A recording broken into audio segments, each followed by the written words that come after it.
కొంతమంది BRS BJP నాయకులకు మాత్రమే ఇష్టం లేదు ఈ హైడ్రా. దాదాపు 90% పైగా ప్రజానికం హైదరాబాద్ నుంచి లక్షలాది మంది నియోజకవర్గ ఉద్దేశంతో రేవంత్ రెడ్డి గారు హైడ్రాని ప్రారంభిస్తే దాదాపు 1000 ఎకరాల పైచిలకు ప్రభుత్వ భూమిని ఇప్పుడు హైడ్రా తన అదులు పెట్టుకున్నది. ఎందుకది? ప్రభుత్వం యొక్క ఆస్తిని దుర్మార్గులు, కబ్జాకోరులు, భూ కబ్జాదారులు స్వాధీనం చేసుకొని విలాసవంతమైన విల్లాలు కడతా ఉన్నారు.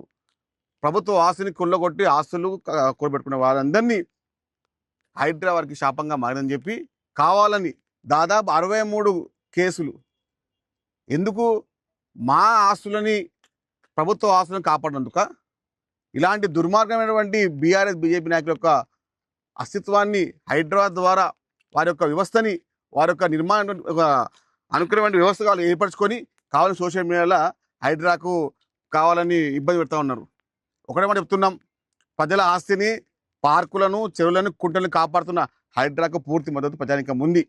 దానికి అనుగుణంగానే గౌరవ పెద్దలు శీలింగపల్లి ఇన్ఛార్జ్ గౌరవ పెద్దలు చేసిన ఆధ్వర్యంలో ప్రత్యేకంగా వారికి మద్దతుగా హైడ్రా ఉంటే చెరువులు ఉంటాయి, హైడ్రా ఉంటే కుంటలు ఉంటాయి, హైడ్రా ఉంటే ప్రభుత్వ ఆస్తులు కాపాడతామనే ఉద్దేశంతో సంఘీభావంగా హైడ్రాకు రంగనాథ్ మద్దతుగా ఈ ర్యాలీ నిర్వహించాము.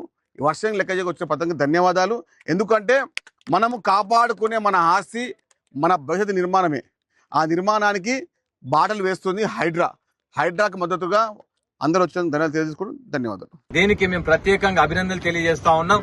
దీన్ని సమీక్షించే క్రమంలో తెలంగాణ ఫిషరీస్ చైర్మన్ శ్రీ మెట్టు సాయి కుమార్ గారు కూడా ఈయన రాత్రి చెప్పడం జరిగింది, అన్న నేను వచ్చిపోతా అంటే చాలా సంతోషం అన్న, రావాలి. ఎందుకంటే చెరువులన్నీ వీరి ఆధీనం, ప్రతి చెరువులో కూడా ఫిషరీకి సంబంధించినటువంటి యాక్టివిటీ వీరి యొక్క ఇనిషియేటివ్ తోటే జరుగుతుంది. కాబట్టి వారు ఇక్కడ విచ్చేసినందుకు సంతోషం వ్యక్తం చేస్తూ ఇలాగే వస్తూ ఉండాలని మనవి చేస్తా ఉన్నాం.